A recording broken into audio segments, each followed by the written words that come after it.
The following program is brought to you by the University of Alabama.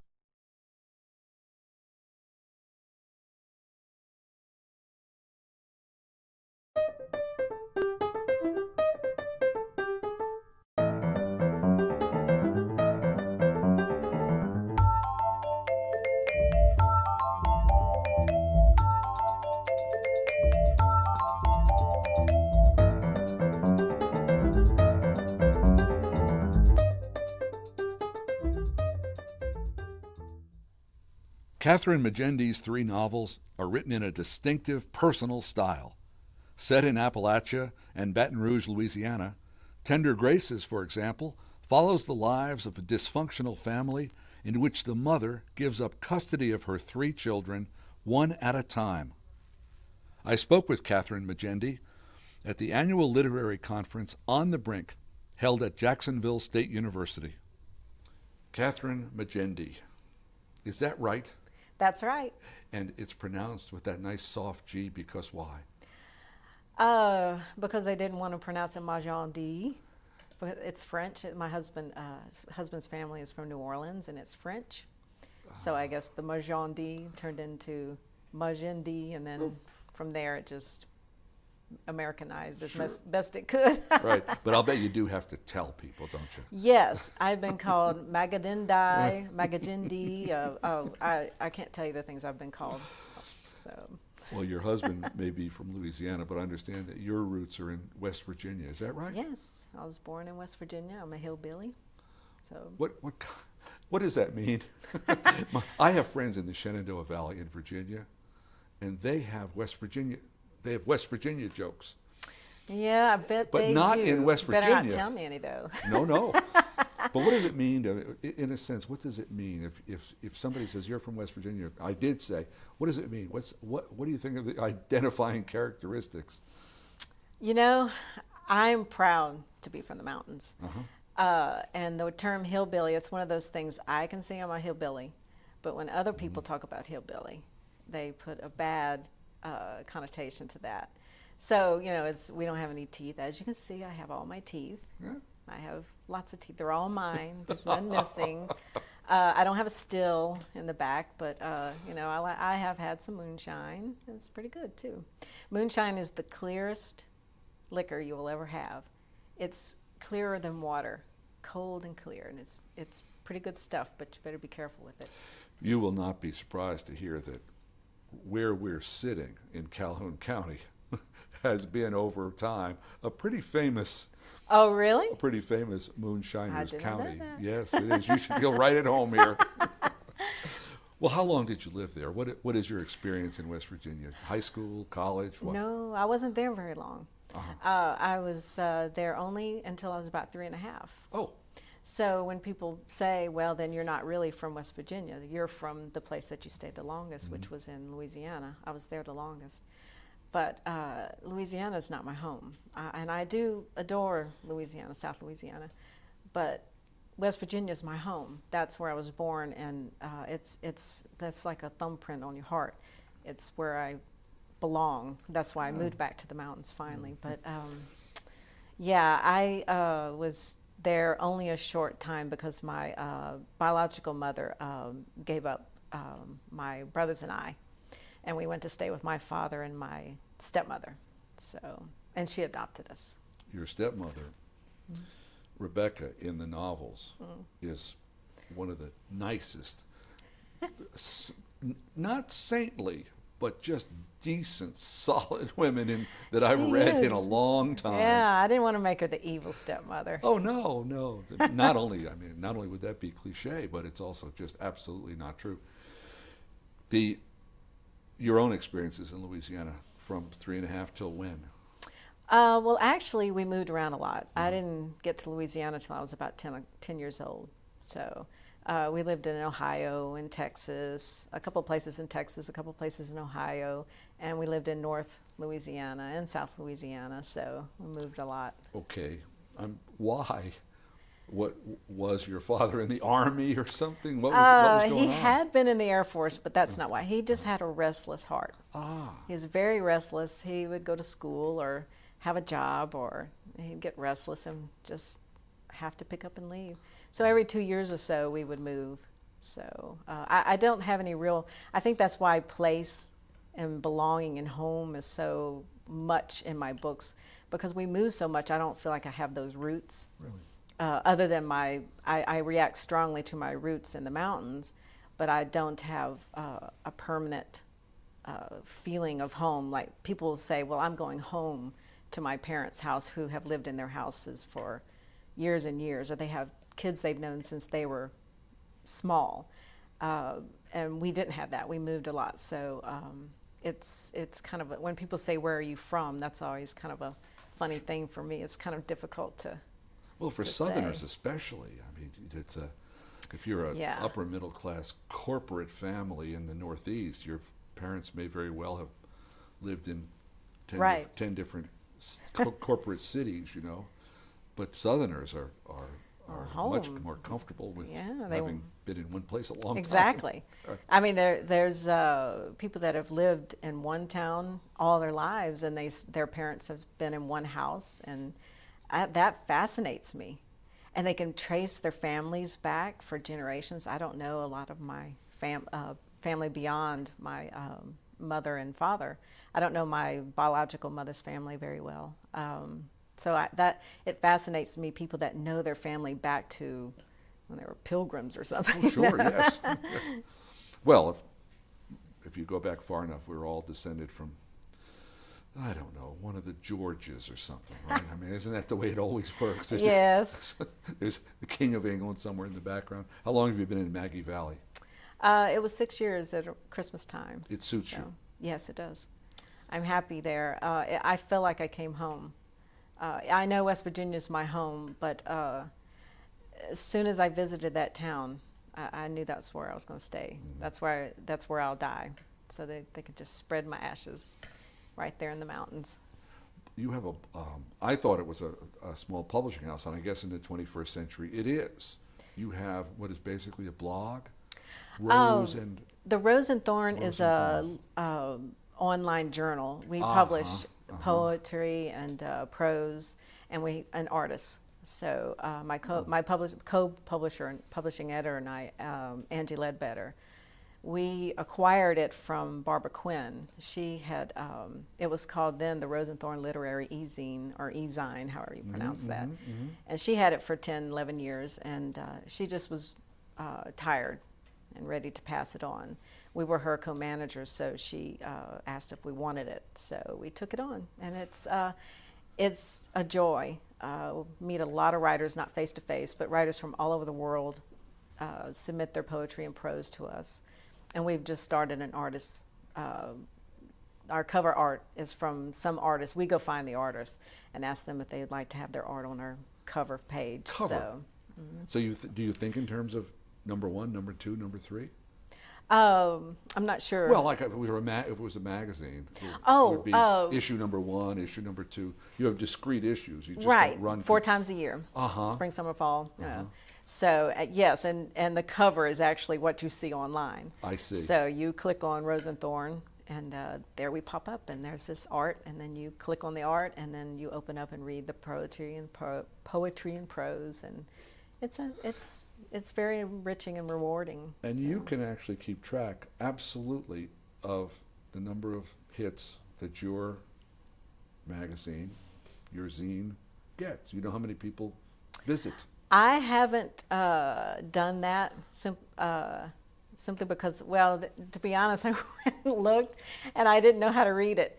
It was all these numbers and things, and my head went into its chaotic black hole, sucking up everything and swirling around. So I just got out of there and asked our managing editor to keep up with that. Right. Well, you probably don't pay, do you?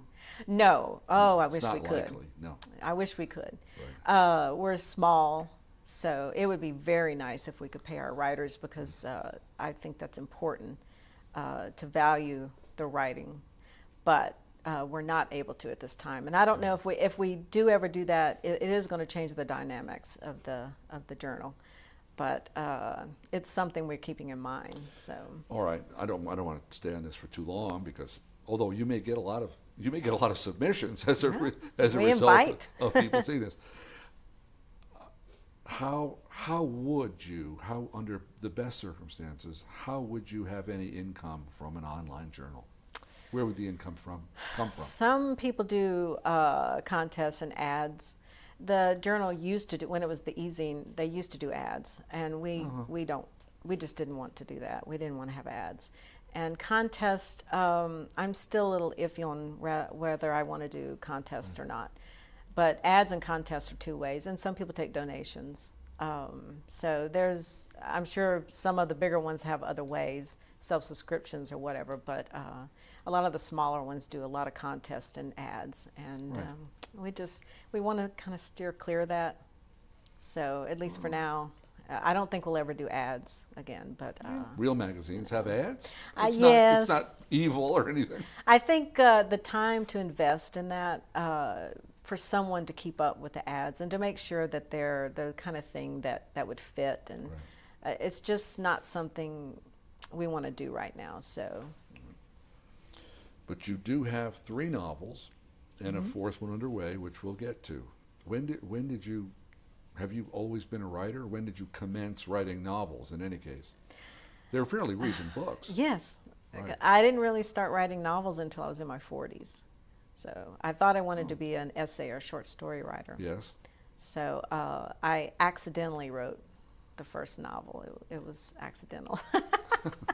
So, well, writing just a fell novel out. takes several hundred hours, so it was a really long accident. yeah, that it you had there. was. I was really like the Mad Professor. This is how it happened. I wrote Virginia Kate was going to be a short story. And at the time I was in Baton Rouge, and we were in a writer's group. And I wrote this short story, and my friend, who is now my co-publishing editor, Angie Ledbetter, said, if you don't write this novel, you're crazy, and I'm going to come beat you up if you don't write this novel. So I was like, no, I can't write a novel. I can barely write dialogue. So I went home, and something happened. I went to my computer, and by the next day, I came out of the room with my hair standing on end. I hadn't showered or eaten. It was really weird. It was a very fascinating thing because nothing like that's ever really happened in that way again.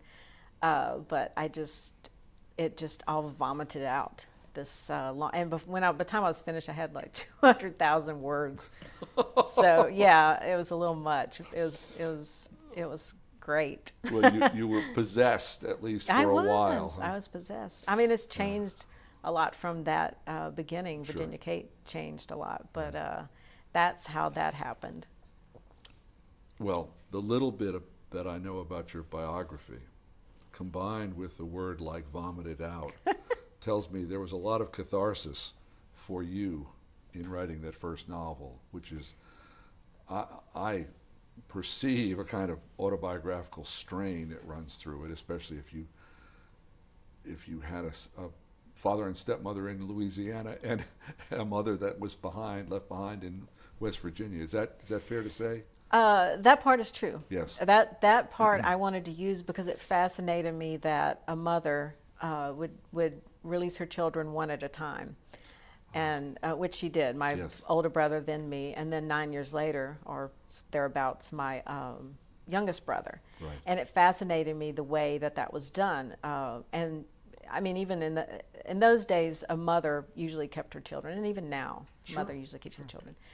But to do that one at a time like that, it fascinated me. So I did use that there. And then just the logistics of West Virginia, because I missed being there and wanted to know more about it through the writing. I wanted to find West Virginia again through the writing. And Louisiana, I actually at first wanted to distance myself from Louisiana. But the final product both of them became a very important place. Right. But most of it is made up. Did you go back to West Virginia and look around and do what you might loosely call research? Well, not until after the novel was written. Oh, well, no use then. So it was kind of this thing where I was trying to, because I wanted to honor it, and it was very difficult. So finally, it was 20 years I hadn't been there, and I did go visit, and that I was able to go back into the novel and fill in some things that I thought fit better. So mother in this novel, Katie Ivine. yeah, she's an alcoholic, Yes. and so is Dad. Yes. He's a struggler. I mean, he seems to be willing to fight the fight, and Right. probably does come through in the end. But alcohol plays a major role in those two books in terms of just the Yes. sadness and the misery and the disruption of the family. Is that it's a temperance tract? It's I've received a lot of mail from people, children of alcoholics. Is that right? Yes, it's my biological mother did not drink, or she did very little. But my father's a recovered alcoholic. He's been sober though for 51 years, Yeah. so I don't remember him drinking. But he always would have these pamphlets, and he did sometimes bring home people who were alcoholics that he was trying to help. So one of them stayed with us, so I got to see some of his antics, and I watched a man go on DTs in our living room one time, and it was kind of this thing where I'm hiding around the corner thinking, that's interesting. So I think all that went into that black hole thing in my head, and as I was writing, that's how it works for me. I don't. I have a hard time picturing things in my head and seeing things, and I can't write from plots and things like that. I have to just kind of sit down and then let the black hole provide all the stuff. So I think my memories and thoughts and feelings and things I've seen and whether I've experienced them or not, all come out into my work. So alcoholism would make its way into there. So you're not the product of some kind of MFA program, are you? No. No, you're not.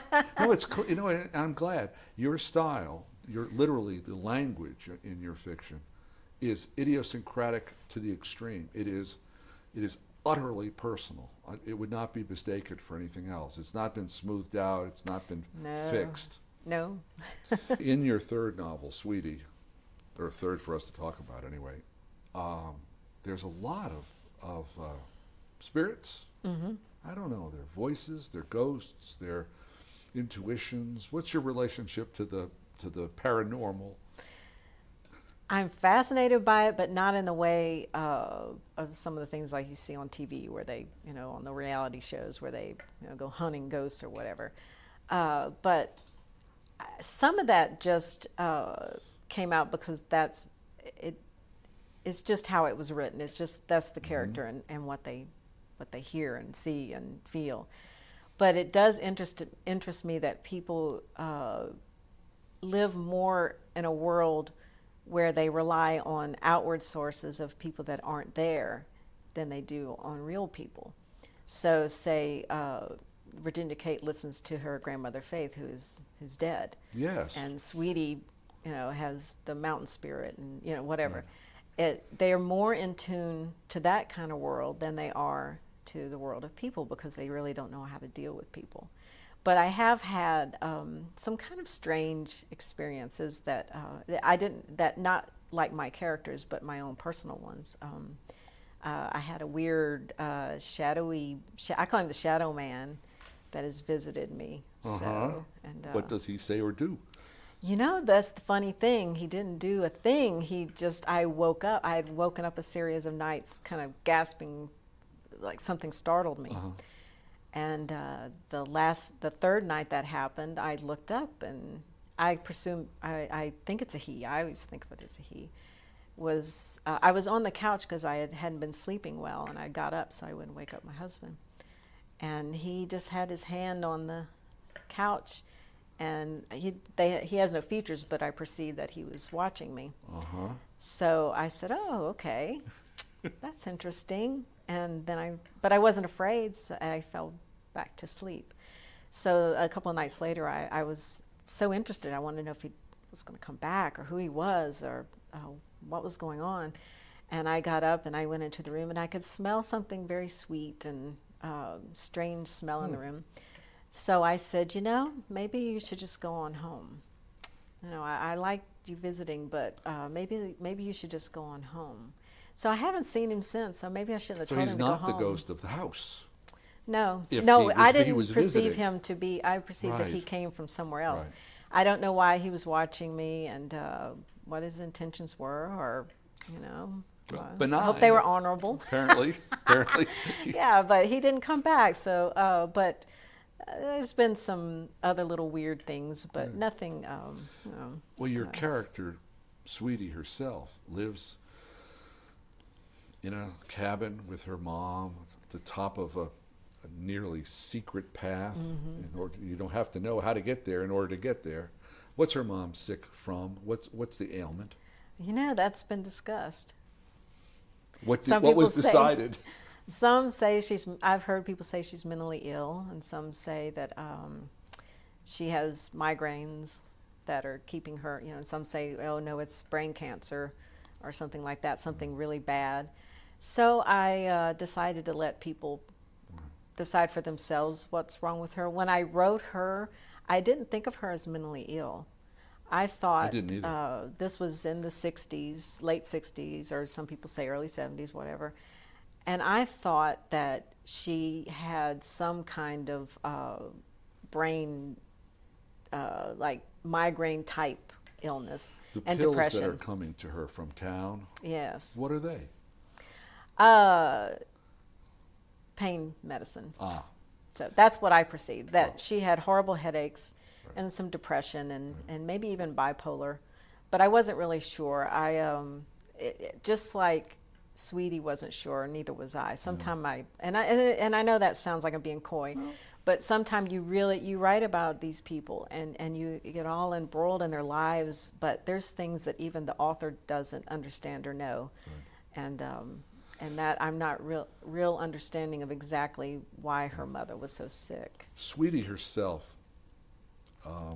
who is perceived always from your heroines, through your heroine's eyes, seems to me almost like a character from a fairy tale or Irish Celtic mythology. Oh, thank you. I like that. She's a creature. She's not really quite human.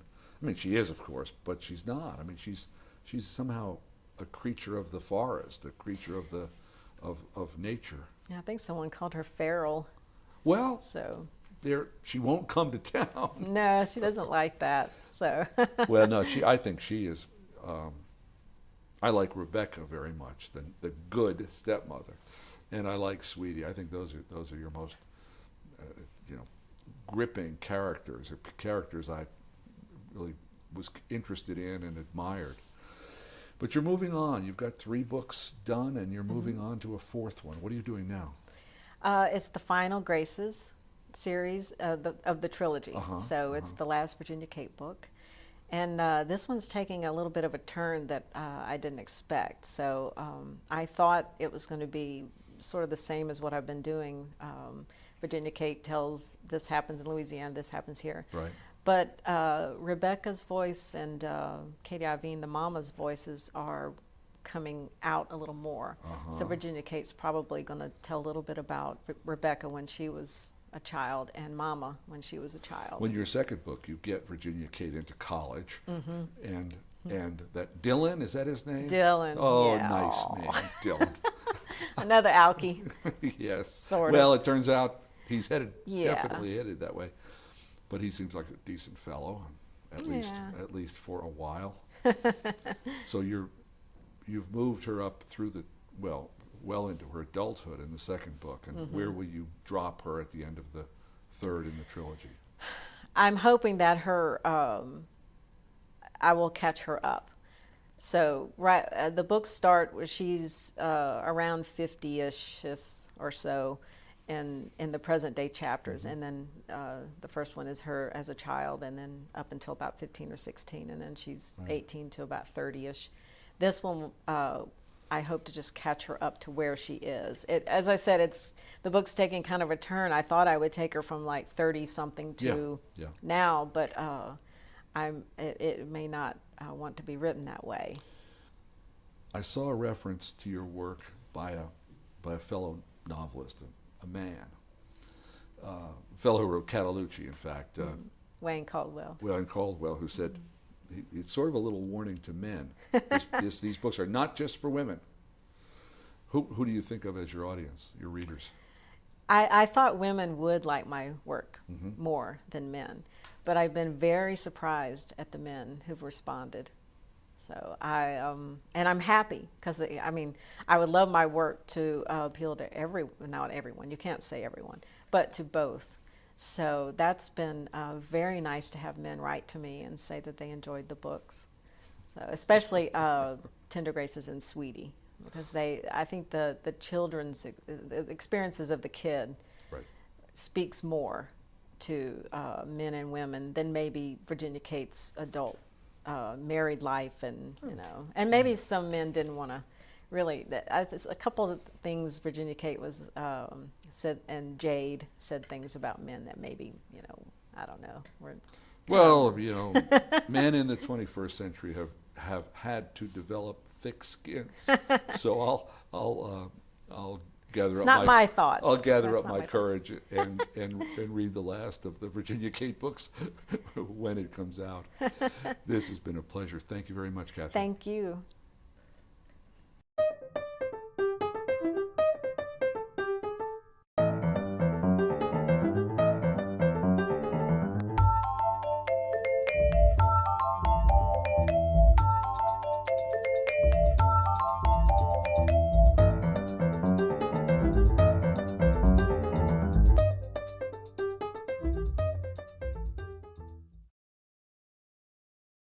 To order this season of